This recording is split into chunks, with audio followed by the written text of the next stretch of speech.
Welcome to the Pull Your Soul podcast. We're here to pull your soul with the truth, with a good time, and with love for yourself and the universe. We're here with Joe Nally, aka Pill Eaters, a writer, creator, philosopher, musician, and creator. Thank you for coming on to the show. I'm a big fan of your articles, some podcasts you've done, and especially your Safe Sleazy universe that you do, some shorts you do. So thank you for coming on the show. We have a lot to talk about. I'm really appreciative of your presence here today.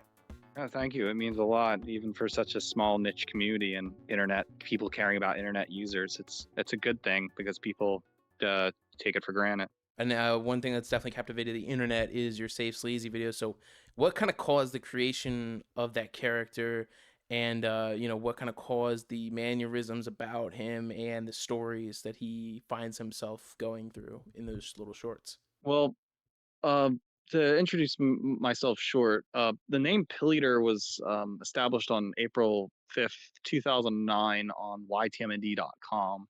I went by other names before, like Cat Tanks and some older YouTube stuff, but I've been active on YTMD for many years. You know, there was like the Moon Man Crew and Mr. Krabs. Oh yeah, Mr. Krabs and things like that. So I was always behind the scenes with that. During that same time, I was going to community college, Temple University, and jumping around that Delaware Valley area. And it kind of, in the present time right now, I have my website at pilleater.com. I have an X, I have a YouTube, and I have, a TikTok. And Instagram was never really there. It was kind of just, Instagram's kind of a crappy platform. But the irony is that people share memes now on Instagram because Instagram's now kind of just in a broken silver age now. But I made this little funny meme on TikTok that was an indoor joke influenced by a Shredded Nerd video because I love Shredded Nerd, and I basically made this joke about being safe sleazy because you're either a podcaster, DJ in Bushwick with an Asian girlfriend, and it sounds like me. And people already knew who Pill Eater was in that very anti-liberal scene because I had books out, I did music, I blogged on these topics, and this indoor joke supposedly got about 900,000 views on TikTok, and then people were mirroring it because I think what happened was I just used a picture of Curtis Connor, and I don't really care about Curtis Connor. I think a lot of those people were triggering the Curtis Connor fans, but at the same time, it's been deconstructed to take on the new manifestation of a character named Safe Sleazy.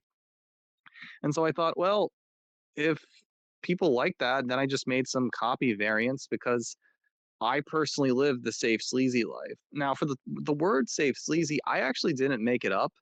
One of my girlfriends named Sung Hee made it up, and she just said, "I'm really into guys who are safe sleazy.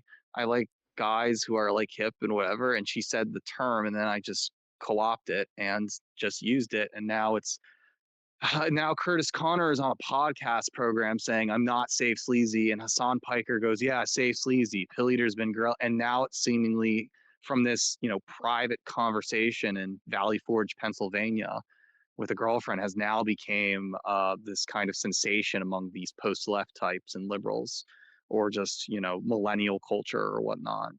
But that's kind of the root origin of it. And honestly, I can only talk about what I know. And so most of Safe Sleazy is really done by using TikTok AI pictures I find on Google, recording my voice, which isn't AI. I am actually Safe Sleazy does that, and then that, and then I don't know. I just think it's very confusing that people thought I was AI for a long bit. And up until, when I was getting, out to 10,000 followers on TikTok, and then I had up to 34,000 followers on Insta, right after my synth pop Sally gag, that's when Red Scare podcast was like, "Oh, it's that fucking Asian Aryan pill eater guy from 2015. And I can't believe it. He's running a bizarre culture conf Trotskyist brainwashing overtone window program. He must be a pedophile and serial killer. Let's get him off." And then they mass reported me. They basically literally cancel cultured me. I mean, this isn't the first time. I remember Philly Antifa tried to cancel me back all the way in 2016, but well, that's just a bunch of hardcore kids. But this is the game, really. they basically thought I was Curtis Connor and they wanted me to be a PC guy. But like, the walls of the internet dictate that, you are your own avant-garde artist. And honestly, kind of hell rock with it and keep going. And they just kicked me off Yeah. Instagram twice. They destroyed my account and I went back on Insta, got 4K, destroyed it. They said it was copyright. But I Oh have proof man. that it's mass reporting. They just mass reported me. As for the second time, they said impersonation because of the first one. I have a third Instagram account now. It's back to 300, but hey, I still have 11,000 followers on TikTok and YouTube and X and Substack are doing fine. And Telegram, it's all there, because meme culture is a grassroots thing. And so I Definitely. really do not care about Instagram. I think Instagram is a very nitpicky, old millennial kind of delusional pathos of sorts.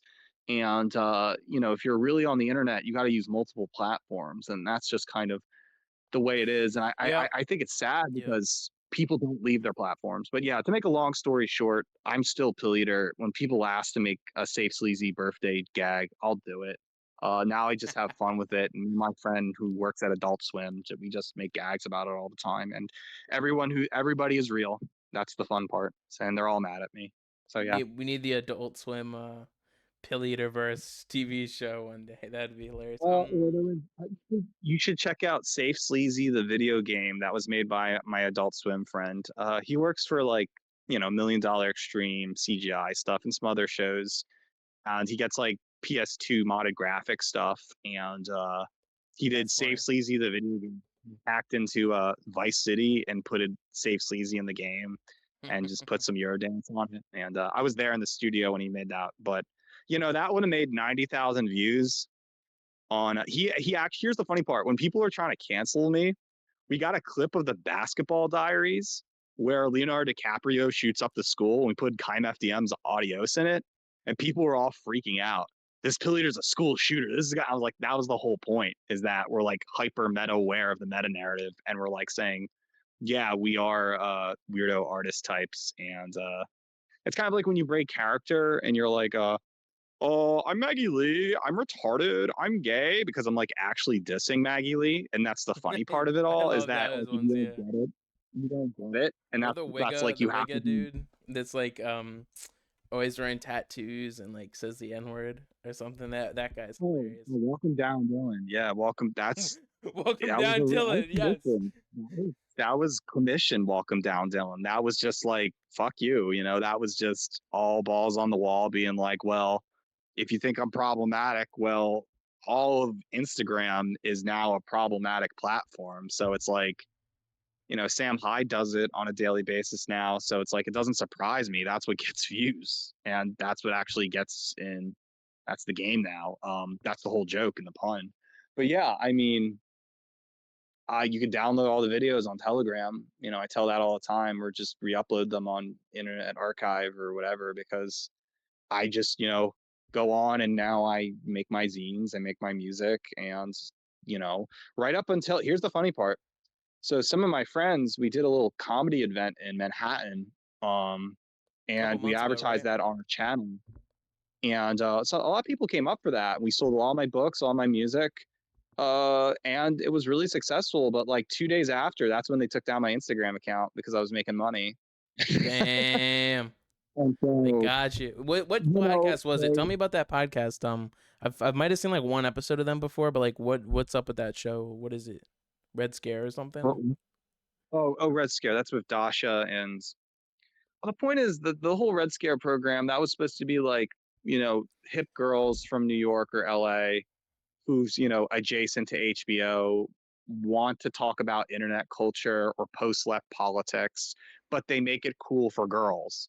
And Mm. so, we were kind of excited, being like, well, if Pilleater's being talked on the Red Scare Reddit, what if Dasha says Joe Nally's Pilleater's name on the program? Have you heard of this guy who has a fetish for Asian women? What's wrong with him? He's probably, that would be cool because we'd get a lot of exposure for. But at the same time, it's like it didn't happen because most of the Red Scare audiences are basically uptight liberals who are in yesteryear culture of 2006, and Reddit culture does not make, like, everybody's trapped in their own platform, believe it or not.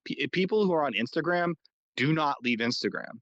People on YouTube do not leave YouTube. Same with X. People do not leave X.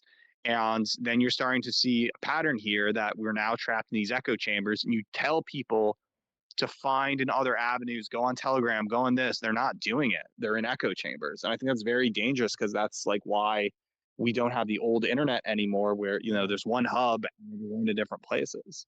But yeah, man, I think, you know, if Safe Sleazy's one meme, it's just a history on my resume of just doing these things over and over again. Because honestly, what if I made a new meme? What if I made another meme that I think is funny? A lot of people think, well, this is all just propaganda for Pilleater's project. I don't think that's propaganda. I think that's just the writer writes what they know. They write about their life. Yes, and And sometimes like everybody politically charged stuff can just be good, and it doesn't have to be all the fucking dude's politics. Like some shit written, like for instance, Paul Thomas Anderson's about to make a fully all alt left type of movie that you could just tell is all about those RCA type of people, like revolutionary communists and shit. But Boogie Nights is a fucking classic, and I bet this new movie he's gonna do is gonna be fucking awesome. You know what I mean? Like sometimes, you know what I mean? Well, Yeah. I realize you have a movie poster of The Adventure of Joe Dirt behind. I saw that in theaters a long, long time ago. Adventures of Joe Dirt behind your. Yeah, I'm a That's a big good Joe movie. Dirt That's a good fan. film. You should write an Yeah, that's a article good on the Joe Dirt. philosophy behind that. Yeah. That's a funny film. I think a very like Bubble Boy, like Jake Gyllenhaal. It's a very funny film. Like they have very wacky '90s, 2000s era comics. But anyway, I have my own avant-garde film list. Like, okay, here's the thing. I consider myself a School of Visual Arts alumni. See, Rosemont College, Villanova, and Temple are my secret shame. Nobody wants to say you're from Pennsylvania when you're in New York. That's like a dirty secret you don't bring up. And because when you say you're from Pennsylvania in New York, they know you're not the right type of white person. They're like, get out of here. But the truth is Why? that What kid's is from this? Cleveland. I mean, that's just New York culture for you. If you're in Manhattan or Brooklyn, the, everybody wants to be from Brooklyn and New York and be a Cosmo and From be the top in Bushwick. the elite. Yeah. But it turns out that kid's from Kokomo, that kid's from Cleveland, this kid's from Milwaukee, and it's all a pattern here. Philadelphia is where it's second rate. It's where you've been kicked out. It's south of Staten Island. It's literally the sixth borough. It's South New York. Uh, and if you start to see the world like that, then you realize how the capitalist system and how materialism works and how class is shown to be an artist in this market. And but the truth of the matter is, it all comes from money. If you can't afford it, you can't afford it. You're stuck in Delaware Valley and Manayunk or something, and yet you're making all this interesting art on the lowdown, and yet you'll have your little art gallery in Flatbush or Ridgewood when every other summer or something like that. But yeah, man, I think from what I've understood and from novels I write, I want people to relate to it, because it's okay to be safe sleazy. It's okay to like these things. And I think there's a lot of still this weird Puritan culture of being shamed about liking these things, because again, we're on a fine line of what is political correctness and the power structure having an existential crisis and anxiety about how they should control the narrative, but they can't anymore because this is an old zeitgeist going out of power. And I think we're now in this weird effect where if we're talking about postmodernity, we're talking about the end of liberalism. We're not talking the continuation of modernity. It's the end of modernity, anti-modernism. And I think that leads to the ideal of BRICS and the inherent anti-liberal world sphere, which is inherently against the American ideal of the world, which is I think the government and the deep state is panicking about. But it's also a good thing because we can turn to ideals of paganism and whatnot. And, as for me as an intellectual, I find that normal. I think everybody should find that comfortable. I don't think that's evil or wrong or whatever. I think people, and you have, your ideals of libertarianism. It's very similar to that in that we find peace and goodness to a natural world. And I don't think I'm pushing that. I think people naturally go to virtue when they see it. Yeah, I mean, we are headed to a different age. I think the most apparent example of like a different modern world is like the rejection of kind of interventionism and like the wars and Zionism and the banking, the world banking system, and this kind of like different social class. You can definitely see like both on the right and the left. There's this, especially with the Epstein shit or just anything else, really like um, there is a disconnect on both sides of the spectrum from the kind of old world people. I mean, everybody fucking says boomer shit like it's the boomers, which is true, but there is definitely a disconnect, and we're definitely heading towards that. Like what did you say was something modernity, like post modernity? Is that, what did you say Well, about that? and we call it anti-modernity or anti, because they'll tell Yes. you in academia, they'll tell you at Temple University, they'll say postmodernity is modernity, and it just continues, and that it's egalitarianism. Everybody gets the same. It's the ideology of sameness. Now, if you know your libertarian philosophy, I know you know Murray Rothbard. He said Yes. egalitarianism as a revolt against nature, and it's true. And I believe that ideal, whether you're libertarian or not, is what's happening. There's a transhumanist urge to defeat what is natural. There was another Murray Bookchin, who argued, post scarcity anarchy. He's saying that even if the left was to get its way, or this ideal that you do reach freedom as a concept, you would have to introduce transhumanist ideals of the world, meaning technology, to go against what is natural, so you could be a soul an outside in a null machine or something. And I think Yes. that is why you see trans flags outside the San Francisco airport. It's not that we're Yeah. supporting the right to be a man for a woman. We're supporting an ideology of escaping the body. I read something about your opposition to transhumanism, not just you saying it now, but I read something that you said about that. I don't really fully understand what is every time I hear shit about transhumanism, it sounds terrible, but explain to me like I'm a monkey, what is transhumanism and why is it to be feared in this world? Transhumanism is the ideal that humanism can go beyond the limits of humanism by transcending the limits of it. You're either a positive transhumanist, which you believe in, like, life extension, everybody gets a large penis, whatever, or you believe in negative transhumanism, which basically assumes humanity is evil, destroy the body, become whatever you like. Now, that has political implications because it has to do with ethics. If everybody is so set on both positive and negative aspects of transhumanism, I think it's more in the negative, because honestly, we do not like the modern world. We are literally building a Tower of Babel to reach God so we become gods of sorts. But what's happening is that we are building a concept like Skynet AI, like in the Terminator films, or what you would call a singularity that knows all of our hopes and dreams. And kind of Google acts like this, where you type into Google, you write information. Well, Google is going to copy all that information stream that you have and create artificial constructs through AI of what you could hypothetically be. And they can make clones of you in the future. And so, in a way, the internet is a giant phishing scam. It's collecting data to build a singularity, which basically is a giant police state to create every possible subculture known to man, and has solved it like a Rubik's Cube. We're told that liberalism gives us all possible freedoms and what in philosophical concept possible worlds, or like Deleuze would call rhizomes. But really, we will not have possible worlds when everything in that multiverse has been solved as one data strand and a singularity. And so what's going to happen is that all possible worlds have been solved, and that everything is tightly controlled. Everything is just, you can be whatever you want. It's almost like an extreme version of libertarianism in a science fiction scenario, where some people, like philosophers like Nick Land, said what's going to happen is that there's going to be an extinction, or a thrill, or a thirst for annihilation, where this ideal of making things is just there's a time and space compression ideal that's going to basically accelerate to a point where there's nothing left in the resources in the universe, and we all just die into nothing. I mean, that's a very negative view, but some of these weird liberal nihilist types tend to believe that. But again, I think, aside from that philosophical concepts I've just said, think about how the American context of liberalism begat things like capitalism, where capitalism is supposed to functionally work where profit is rewarded for you doing virtue.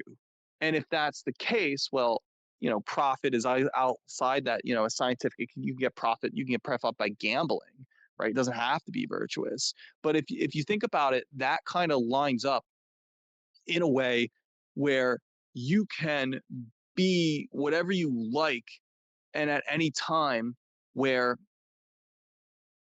you as a person, it's more like you're not having, I mean, I'm kind of going around circles, I lost my train of thought, but yeah, I would just say that transhumanism basically makes us more it's Less human. pretentious. That's It what gets us away from what we come from and could lead to negative ramifications, and that there is non sort of honorable ways. Everybody knows that people earn money within capitalism, and that's kind of to be feared. And I kind of get this, especially with like the gambling or like the normalization of OnlyFans and stuff. And that's why you see a lot of people like that's their like resort. I have nothing else to do, way to make money. I don't want to DoorDash, so I'm just gonna like sell my body online and shit. And it's like, I mean, do it, do whatever you want, but it is kind of like, really, is that where we're going to in this society? And you can make 100 arguments of like the people behind that or what that will cause and stuff. And so yeah, there's a lot of the transhumanism too.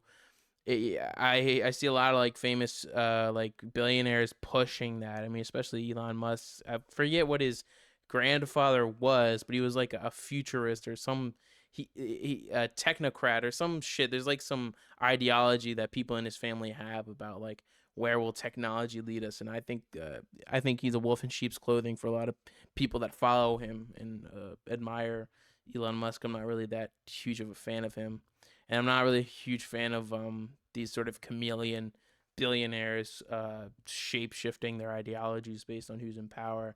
Um, you could say that about 100 different fucking people right now in power. But so explain what is the Asian Aryanism stuff and what is AXA?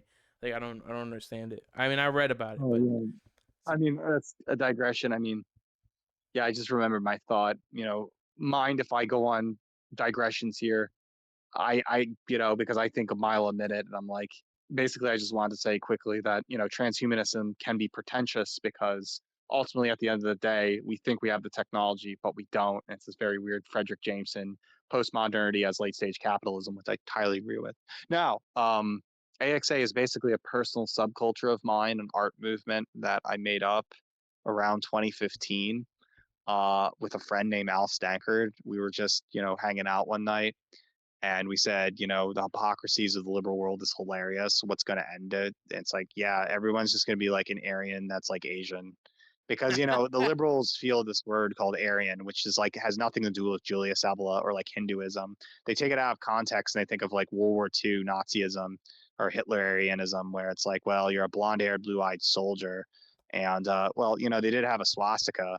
And a swastika is literally, a Janus symbol of birth, life, death, yeah, limbo, in that circle. And so much Asian esoterica is in there. And honestly, we both love that. I mean, we're fans of, Deaf and June, Dead Can Dance, Sixcom, David Tibet. We loved all that Marshall Industrial. I'm a huge industrial person. Kaim FDM, Skinny Puppy, Juju. That's all what I'm into. But it's funny is that you have to use that kind of art to get it through there, so people can actually think. Alvin Plantinga says that the basis of philosophy is you thinking, and that art project started. I had a website called asianarianism.com, which was kind of just a meme website. I had a video and that got like 10, 20,000 views on YouTube, and even 4chan of me was talking to me back then. There was a lot of New York journalists trying to reach out to me. And at that time, I was just like, fuck it. I don't want to talk to these people because they're just, it's fabricated evidence. It's Noam Chomsky's right. It's manufacturing consent. That's what they're doing. And basically, I think the website got taken down in 2018. I didn't want to pay the bills. My friends were like, whatever. So I just started a blog spot and went rogue again and just focused on my YouTube channel. And that's where, the blogging comes about. And I've tried to explain this ideal to other people where the concept of Asian Aryanism is both this kind of weird church of the subgenius ideal, but also this relative thing that's happening. It's this ideal where, as white nationalism is getting more anxious and not finding enough white women to fulfill its quota. Most white men are, if they learned anything from multiculturalism, it's a eugenics program to get high IQ people on a bell curve to, produce to make sure smart people are on the top and stupid people are at the bottom. And I think that's whites and Asians or any high IQ person getting together, while undesirable or basically primitive minded ideals of the world are at the bottom, and everybody knows this. And that's why ultimately in a race realist ideal of the world, we are in a managerial state. We are basically ran by elites that think that it's an equity state where think people are different, ironically, yet you enforce the ideology of sameness, and yet you have to, if there's a strong person, you have to cut off their arms and make them smaller, or make a short person taller. And this is equity. But the irony is that there's no more work anymore. I subscribe to David Graeber's concept of bullshit jobs, or Bob Black's the abolition of work, meaning that there's a post-work identity of the world where today we're not really producing anything by artisan's means. We're not building a bridge from Staten Island to Manhattan. It's not that we have the money, it's just nobody wants to do it because we have some weird subtle post-scarcity going on. And so what's happening is that all the good jobs are laptop jobs where we log into Zoom, we press buttons, and we tell people to. It's a type of Yeah. pseudo socialism under capitalism, and we're told that's adulting. And yet, this is what everybody in New York is doing. Now I know exactly what you mean. Yeah. I'll tell you this: it's a bell curve, because you can be getting $21 an hour working in Horsham, Pennsylvania, moving boxes in a truck for UPS, which they could easily replace you with a robot by a PhD in just 2 years, but they don't do that. Or you could be making $35 an hour in the comfort of your Bushwick house, logging into Zoom and, with a Slack server, nobody's watching you, and you're just you. You're just under house arrest, and you collect your $300 a day and you go. And the funny part is that those people that have the latter jobs all have college educations, all say the right things, all vote for Joe Biden, all are in the liberal class. And the former class, you think they would be Trump people, which is a pseudo. It's what's actually happening. It's a sea of mass of basically third world people, Indians, Africans, people who do not have the IQ level to go up to the threshold to continue liberalism. This is like Jean Raspail wrote in The Camp of the Saints. This is a very Heideggerian green human biodiversity thing. What's happening is that people are just out of, because you're supposed to celebrate multicultural differences, and under the ideology of sameness, it just doesn't meld. And what's happening is, well, we can only get the same if I cut off your arms. And so we have a cowardly managerial class feeding its own enemies until they get stabbed. And there's a lot of people being freaked out of this in the Bay Area and in Manhattan. And they don't know what to do. And that's why some of them are having anxiety attack, because we've created a liberal semantics to make sure that only the ideology of sameness is up front and nothing else. People call it racist. I think that's just a word made up by a German guy named Magnus Hirschfeld, who had a Chinese boyfriend to justify his Asian sexuality. So again, I think it's very absurd that a lot of these old Cold World interests are falling down, and we have to use martial industrial art to get to the message again. Because again, those art galleries are only going to be understood by Cosmo people with a high IQ, right? And there's still this boomer fascination that the queer culture, I wrote a pamphlet called Queer Culture, that the ideal is that some unique, different individual is going to understand your art. And many people think there's going to be a black goth girl into Beach House that's going to like your IDM breakcore stuff. It just doesn't exist. She's a four-leaf clover. And so this fascination with queer culture is the problem among people born between 60 and 80. It just doesn't exist, because you're just having equity, and not all are like that meandering, and it just fuels an anti-liberal tide. And so this is my prediction is that, and I think this is true, when Donald Trump gets out of office, the next president will be a quote unquote based Democrat. It'll be someone running for Democrat, but this Democrat believes there's a difference in race. Men and women are not the same. Uh, Work is a fictitious idea, is an institution of mind. Men, violence is a natural occurrence of the world, and you have to develop space. You're talking And about Gavin this is why. Newsom, I think, because he's like a little bit. He's not some like progressive type of dude. Like he is to a degree, but I think maybe that's who you mean, because he's like the most center left type of dude. I mean, who give an example of who you mean if you would say that? Well, I here's don't the know. thing. I've been talking from a friend about this, about Newsom. Newsom, even in a recent speech, said, listen, some of these third world immigrants can't do computer jobs. They can't know how to fly a plane. They can't be patrol officers. Just because of multiculturalism, you're going to put them in there. And so what he's really just saying, he's saying, hey, listen, only whites and Asians and high IQ people can operate because there's a difference of race and intelligence. That's what he literally said during his speech. But he said it in a very ambiguous, stop the third world, and this is where, why things are pseudo white nationalists nowadays. And honestly, I think Newsom will probably be elected out of the fear that things will become racial again.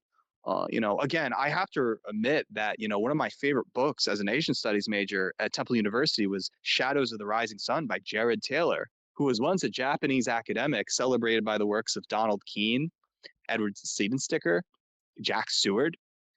He was supposed to be the heir of the Boulder Boys, but he started American Renaissance, which is, the biggest white nationalist conference they have in Nashville, Tennessee every November. And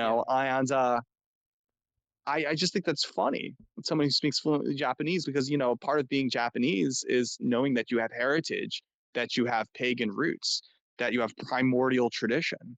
And I don't think these are right-wing things at all. I think these are natural occurrences of the world, and left and right is only something that the French Revolution has concocted in their head. And again, it's all I delusion, think, that whole kind of, it's not even irrelevant anymore. To be right. honest, I guess I was digressing here, but all I'm saying is that Asian Aryanism would be a natural hypocrisy where the Disney Channel literally has Molly McGee and the Ghost saying that the working class family, you're just going to be an Irishman with a Thai wife and your daughter's half Thai. Turning Red, you're going to be Chinese Canadian. Big Hero 6, Japan and San Francisco are going to meld to Great 1. This is predicted in its future. And here's the thing. The multiculturalists will say, but what about Black Girl Magic? Well, we're not supposed to be asking about Black women in general. We're supposed to be asking, why do Black girls want to become anime characters? That's actually what's going on. That is true. And I actually know a girl who's like literally a president of the anime club, and she's Black. And there's nothing wrong with that, because she knows that the other guys are not going to like me if I'm fucking street and hood with a hot top Venus background. I'm not going to be supporting Chet Hanks. I have to celebrate by wearing anime things. Okay, this is what Christian Lander writes in Stuff White People Like. So basically, I always thought it was funny that if a white guy likes a Black girl, a white guy has to do Black things to attract her. Look hood, start rapping, do things what he thinks a Black girl. Young Tay. Literally Young Tay. And then the Black girl, if she likes the white guy, she has to do white people thing, shopping at Trader Joe's, pumpkin spice latte tea, listening to MA83 and Elliott Smith, wearing plaid, waiting in line. There's nothing wrong with this, but it's a very Freudian, psychosomatic sexual urge that we're not allowed. We know through the text. It's like gay culture, really. When gay people are in the club, they have a handkerchief code and say, hey, I'm into this, I'm into that. Well, we're doing that in a weird Umberto Eco style signs and signals here while we're attracting a mate. If a white guy wants Black girls, he starts a subculture called White Boy Summer. And we're white guys after Black girls, like Buzz Lightyear is. Okay. Yeah. But, there's never a Black feminist point of view. If the Black girl was to say, I'm into white guys. She's Uncle Tom's Cabin. She's a race trader, right? How And dare so I'm just saying, she? it's always, I know I'm meandering here, but I'm saying is that the racial interests are such a hypocrisy that you notice there's an attack on beauty here. We know on average that it's hard to come across a black girl so honest that likes white men, but afraid to say it because the culture wants to stamp her out, correct? Well, you know what? You could say the same thing about, a white guy looking for decency of what is beauty. A white guy's not looking for ugliness. He's looking for beauty. All Asian women are beautiful. And so what do they call white guys when they're after Asian girls? Pedophiles. They call them fetishists. They They call do, yeah. They say them that for a lot of, or like Latinas, like they're like, oh, you're looking for like a submissive Latina girl or something. It's yeah, like, because I he mean, works any for white guy, fucking whenever a white guy says I like something, they're called like a yeah, fetishist or that's a right. fucking like Oh, but here's let me think. But if you said you can't, it doesn't work for black girls. If you're a white guy, you say yeah. you don't have a black fetish, you have a jungle fever, it's positive. Because our liberal society, Christian Lander wrote it. He wrote it and said, there's nothing more better for a white liberal than having half black kids, especially Barack Obama running for president. And he's writing this in 2008. So again, it's this very Afrocentric, managerial, don't make the black kid scary or he'll kill us mentality. And Temple University should know that because it's right smack dab in North Philadelphia, invaded territory where impoverished, it's literally a racial zone. When the George Floyd's riot happened in Philadelphia, not only there was loot and rioting, right in the heart of Fishtown, the quote unquote Italians got baseball bats and ran around town trying to protect the community. It was literally a stormtrooper Italian style, um, patrol unit looking out, and they were defending. It was whites against blacks. But see, you can't call yourself white. You have to call yourself Italian because it saves face. Because white is a enemy semantic.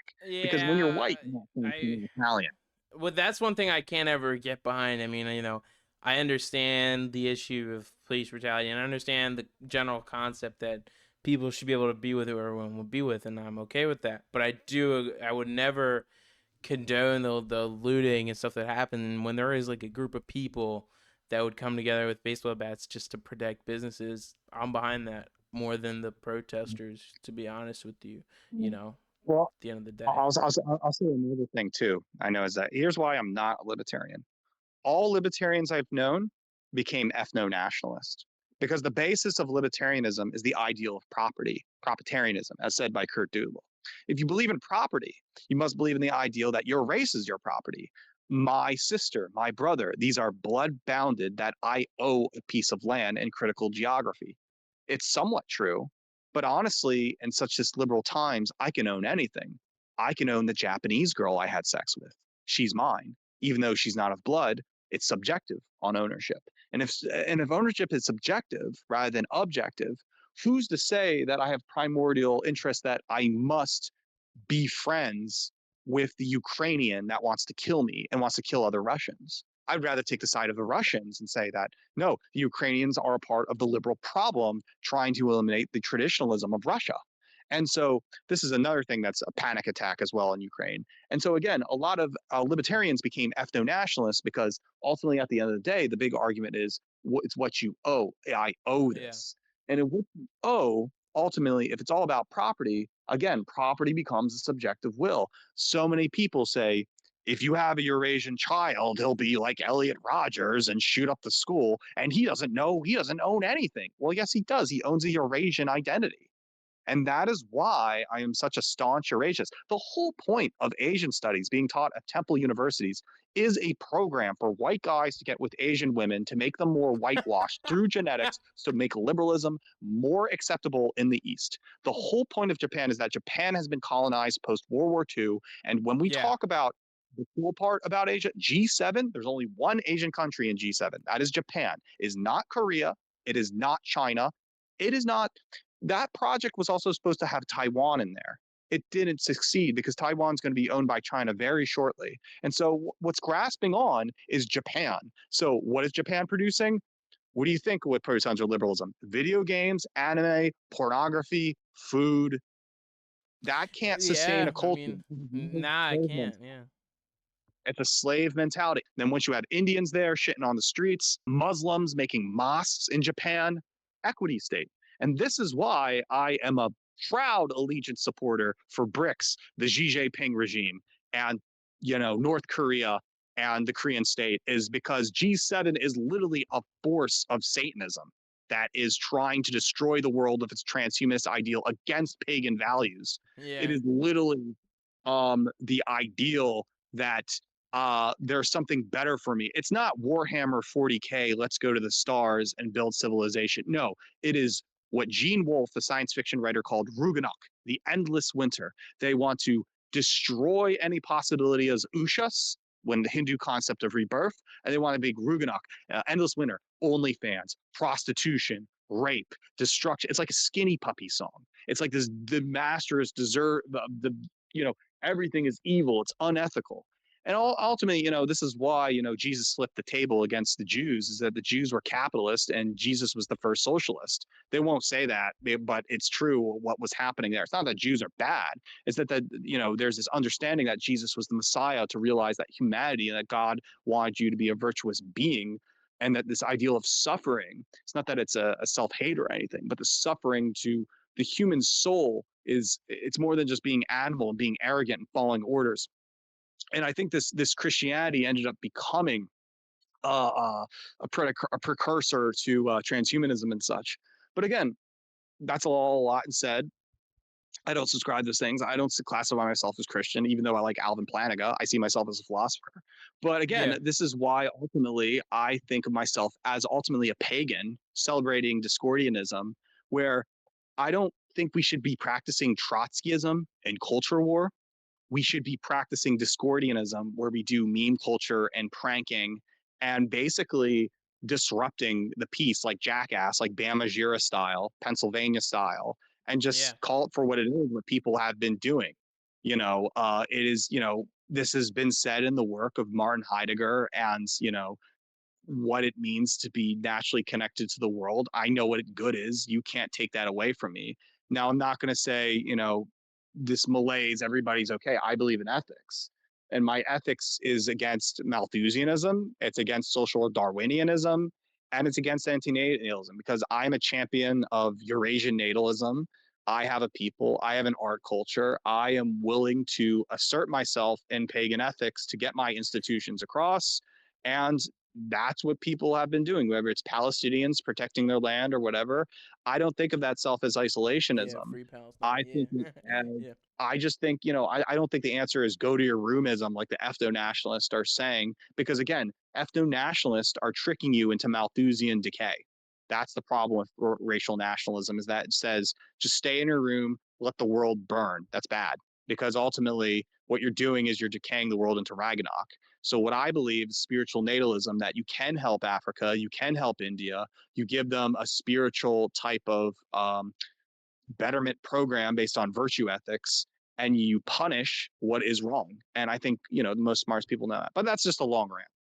No, yeah, and definitely, I agree with some of it, and I disagree with some of it. And I remember one of this definitely does leak out in some of your work. And I remember you mentioned something in one of the videos about the wooden shoe, and I was fucking going to, I was going to just check out some comic book shops, and I checked out the wooden shoe, and I was like, man, yeah, I think I saw this in one of Pilleater's videos. Let's see what this is, and I hated it so much. Like, what inspired And the wooden that? shoe I is classic. hated. The wooden shoe is classic. It's been there forever, the wooden shoe. It's been there since I remember in 2005, wooden shoe. I mean, it's pretty much changed since then, but hey, there's a dude who works at Wooden Show that likes this heat, and I talk to him sometimes. And if I'm picking up The Holocaust Industry by Norman Finkelstein, I know it's there. Oh, okay. But Then there we go. I think I'll go back and maybe buy that then, if those type of yeah, books are but there. But I just here's saw the thing. some. Yeah. I'm telling you, there's a lot of overlays. If I'm looking for my critical theory book, yeah, I could trust on Wooden Shoe. Is it ran by PSL and Antifa? Of course it is. Is it a liberal operation? Yes. But let's find a common ground here, right? That's what life's all about when you talk to somebody or go somewhere. Yeah. So, why Bushwick, Brooklyn? Why that location for the creation of some of your stuff? What's up with that It's the place? center of the universe. If you're on the East Coast, it doesn't matter if you're in Baltimore. It doesn't matter if you're in South Philly. It does not matter if you're in Boston or Connecticut. The East Coast is determined by Bushwick. The literal Times Square right now is Popeye's Chicken, Checkers, the Mr. Kiwi, Jefferson Street with Maggie Lee and Nicole Hamung. Fucking down that street, you have the Market Hotel, Mood Ring, Rash Bar. This is what makes up what then gets spilled onto Instagram. If you make an Instagram post with the Instagram post, New York, Vaporwave, those people are all congregated in Brooklyn. Hmm. Bushwick is the most hippest because out of New York City politics, it was the cheapest to live besides Williamsburg. Williamsburg was cheap in 2002, but then Vice magazine came about. That 20-year reign is over. Vice is now a shredded empire. Gavin, of course, has become somewhat of an anti-liberal himself. And honestly, everyone flocked to Bushwick. It's now became universal that if you want to live in these Bushwick apartments, you have to be white, male, Asian, female. That is the cosmopolitan class. Yeah. And it's became so fucking obvious that you have a cowardly Gen X generation that just wants to say, just shut the fuck up. I want to see MS Paint at Market Hotel. What the hell are you talking about? I want to go to secondhand records. None of this is happening. Listen, it's true you can have this culture, but it's this type of new boomerism like living in Lake Tahoe. It doesn't really make sense that much. And honestly, it's a great culture, but it's locked out. It is literally has become Martha's Vineyard for the millennials. And it's where you're going to be written up on Sex Magazine or some silly zine that's around the corner at the Bushwick Flea Market. And you will not affect what's happening at the Whitney or at the MoMA or some art gallery unless you have your little studio in Bushwick for, I don't know, 1,200 a month, doing your own thing, shaking your own hands, being with part of the blowjob kings, whatever. That's what's going to go down. Is this where Julie lives? And also talk about where why is Julie hiding her Vietnamese heritage, and why is she cosplaying as Japanese? And is this where Julie Oh, is from? uh, okay. Well, I mean, Julie's a real person named Julie, and she's actually from Camden.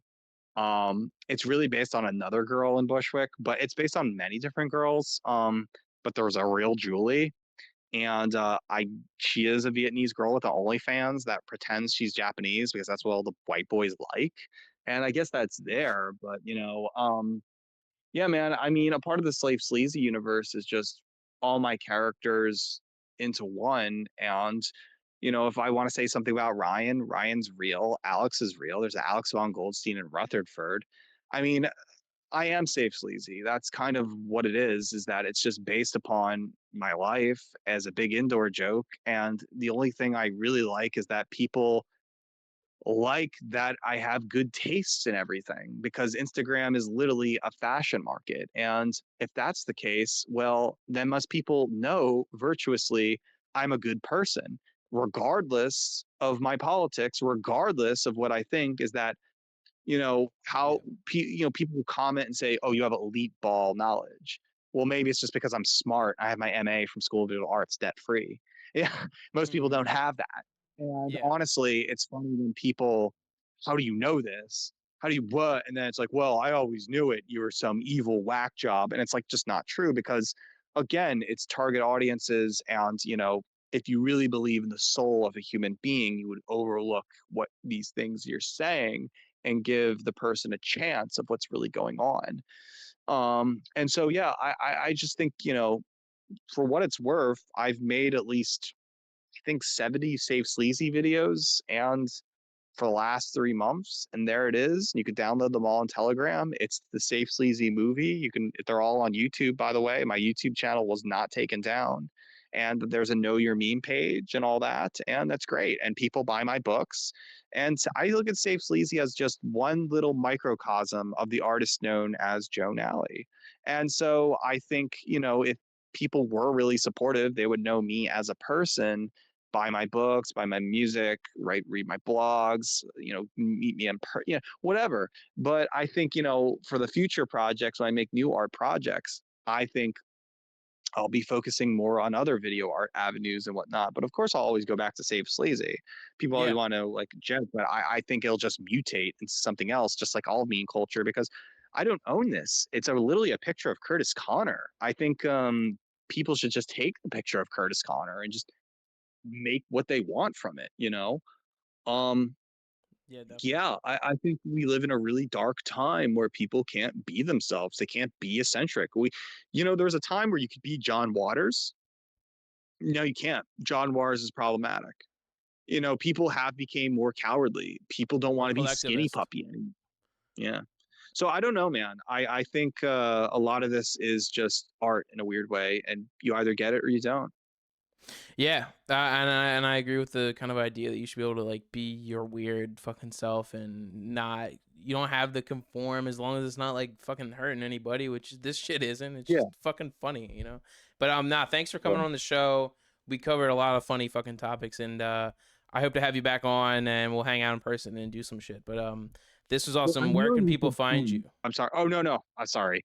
Ideally, we should like film each other and do this stuff and do like weird art videos because that's what I love to do. But yeah, this is Pilleater. I have a website www.pilleater.com, youtube.com/pilleater. I guess Instagram.com/nallykun, KUN, if they unless they take it down. I don't know. My Twitter is Yeah. x.com/realpilleater. There's a bunch of links. You can go find it. I mean, if you go to the main website, it's all there. You can just Google search Pilleater and then it's all there. I don't know, man. But yeah, man, it's always nice to talk to you. Always good to learn something. It's always fun just to shoot the shit, right? We will continue to shoot the shit, and everybody go check out his stuff. Stay after the call when I'm done my little outro thing. But that was Pill Eaters and Joe Nally. Definitely check his stuff out. Besides just the Safe Sleazy stuff, he's got some great articles. He's got a book out. He's got some good electronic music too as well. But everybody go check that out. And thanks for coming on the show, man. Peace.